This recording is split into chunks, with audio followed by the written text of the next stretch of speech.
All right, Atlas. You know what's funny? You know what video I watched on the way over here? What's that? Was the Street League highlight of Malto winning. Oh, classic moment. When it came up to Chaz. Yes. And he missed the crook Is on the this your flapper. I Chaz watched crooked that grind? This morning, and I can't help but feel like Chaz right now. This is your Chaz crooked grind for the win, dude. All right, pretend to be Yuto. Need a Yuto on this one. Basic trick. He's got a kick foot in the stairs. One trick. Just one trick. And he wins 150 grand. Here we go. I'm Chaz. Oh, Gosh darn it. I'm freaking Chaz. All right. Hilarious.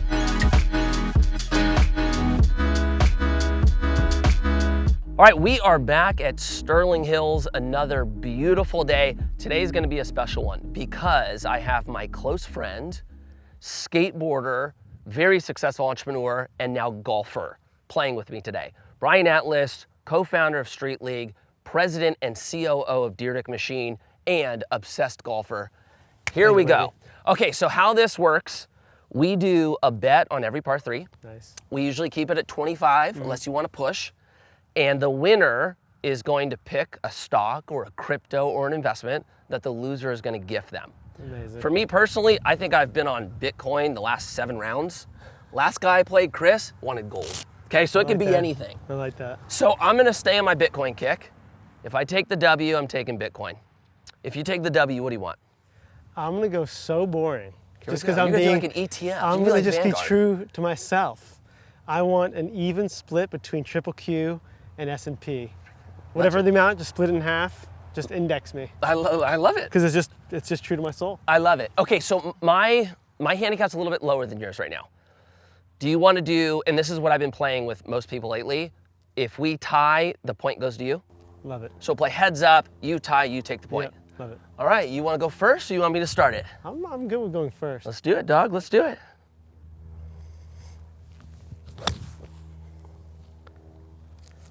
To the left.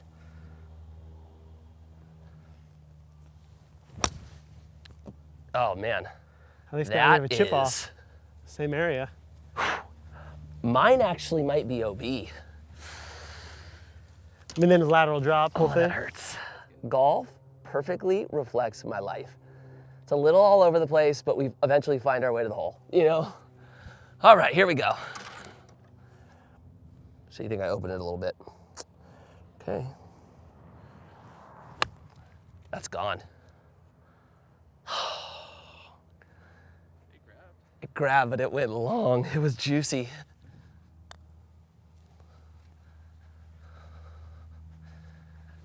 Get in the car.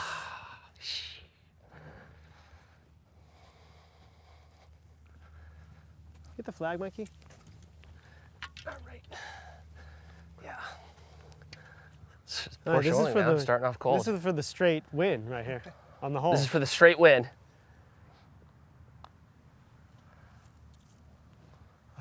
Okay, so I got a shot here, right? I got to put this in. This has got to go in. Dang it. All right, you got the first.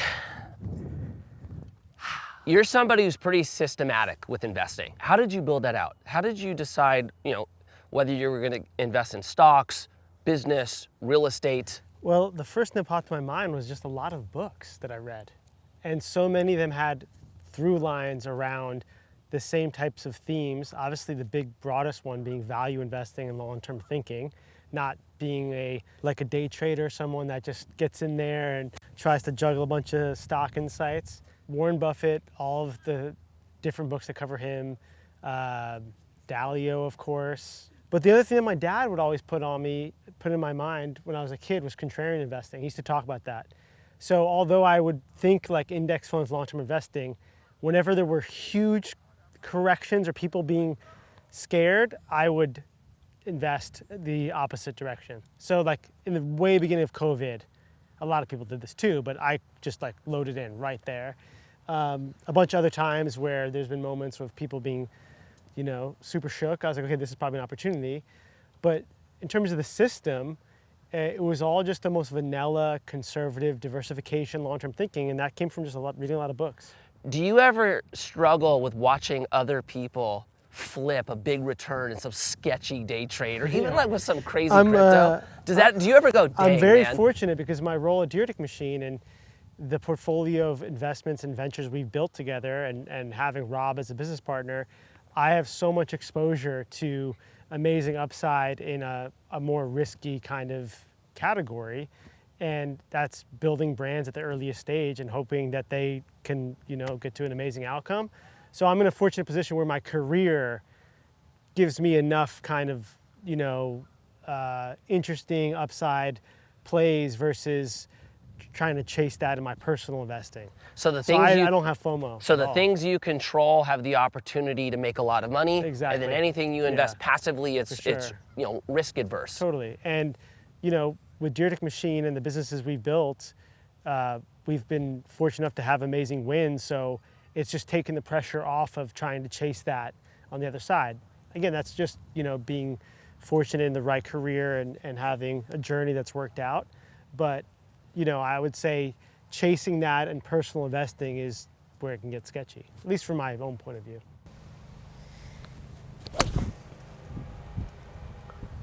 I like the swing. Hold up. Oh, Oh, cart path. Brian, Oh. I'm out with you.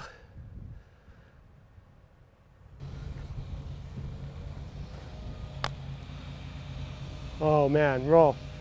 Oh! It's kind of the best outcome for a scold, right? All right.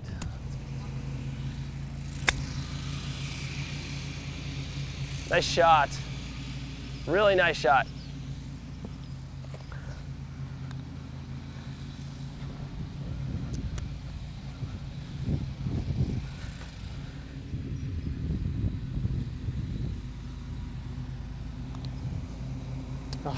You know, the little thing I thought is how hot he's been putting. Then All I right. was- Oh, Oh, all right. So I at least tied it up.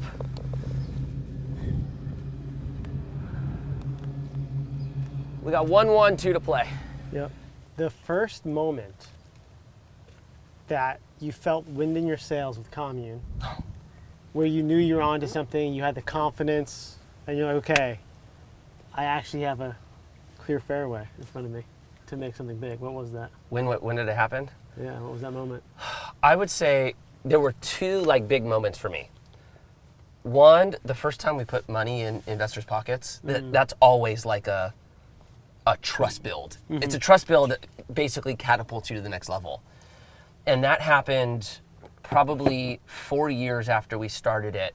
We sold 2 properties, money back in people's pocket. It was like okay, here we go. We can do this. We actually can deliver a return to our investors. Yep, and that was like a big, okay, we've got something. But the second one that didn't seem significant in the moment, but right when it happened, I knew it had the potential to be big, was we got our first investor that came from social media. And it wasn't big.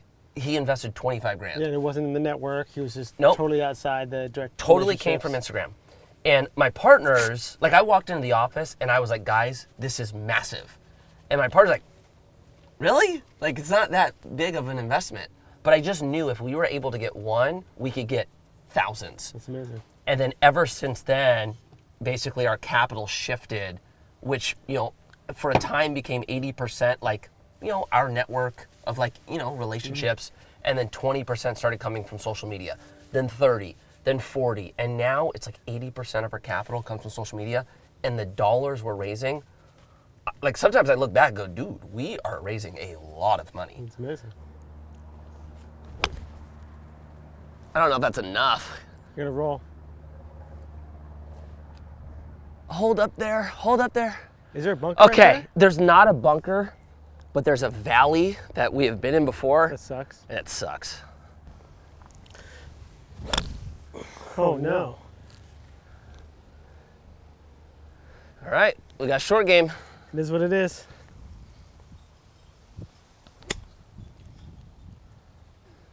Wow, great shot.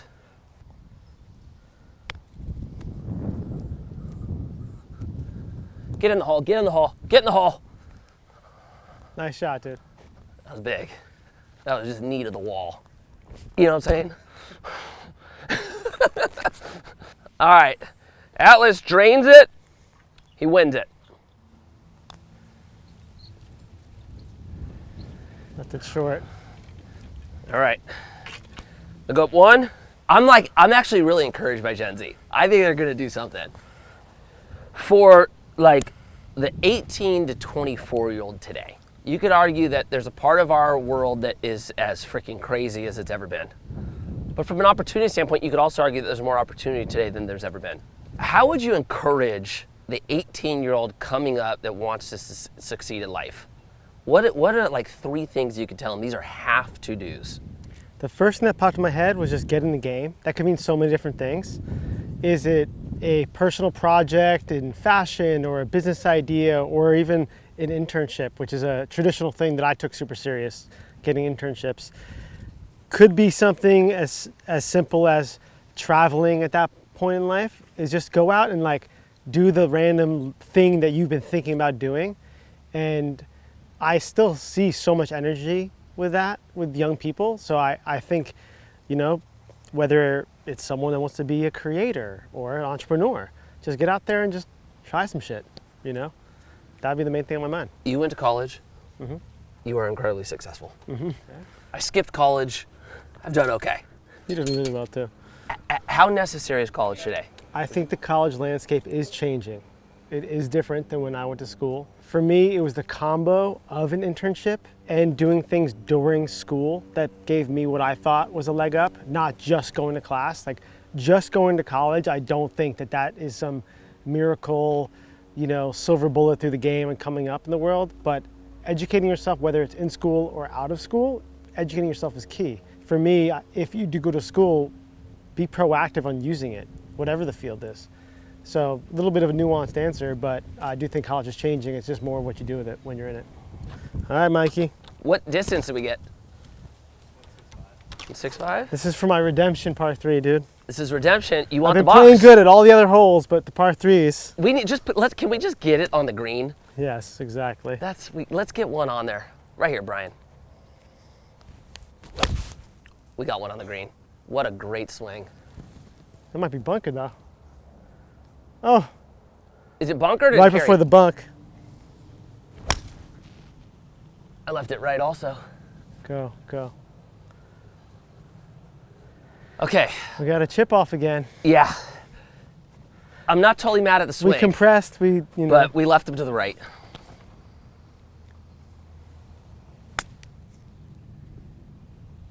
Oh my gosh.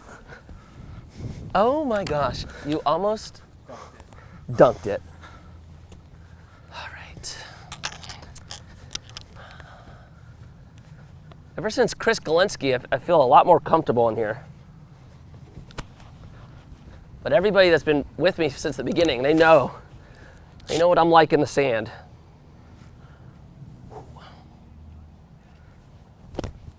Oh, nice shot. Nice touch. All right.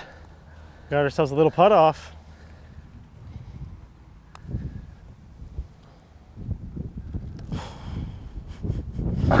Oh man. Okay, so I have to make this.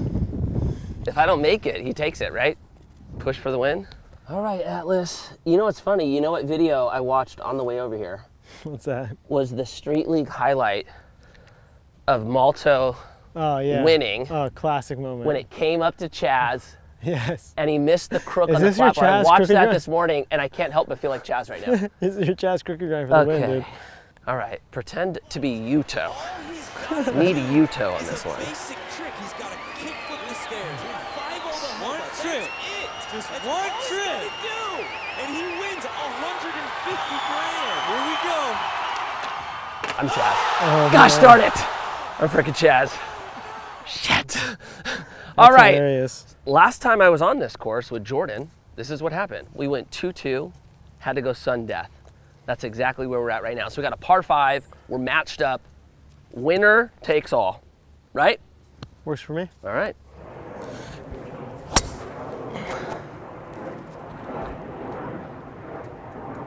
All right, dead center. Here we go. Nice ball. Good. Yep. Okay. We're alive. We're alive. Got off the tee. Great ball. 4 left. You're okay. Nice ball. Par 5. The lie is freaking nasty. Nice. It'll work. That's all you could ask for, right? Yeah. We're gonna have a shootout. That closest to, we're gonna have. All right, put it close, Atlas.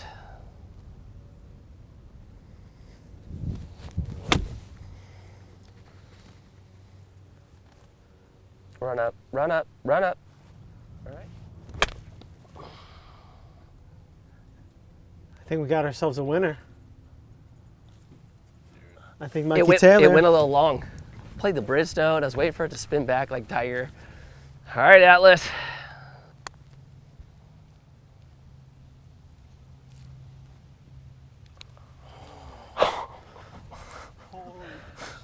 You thought he dropped it, huh? I thought I dropped it. I thought I dropped that I shit did right too. in. I thought he just put it in.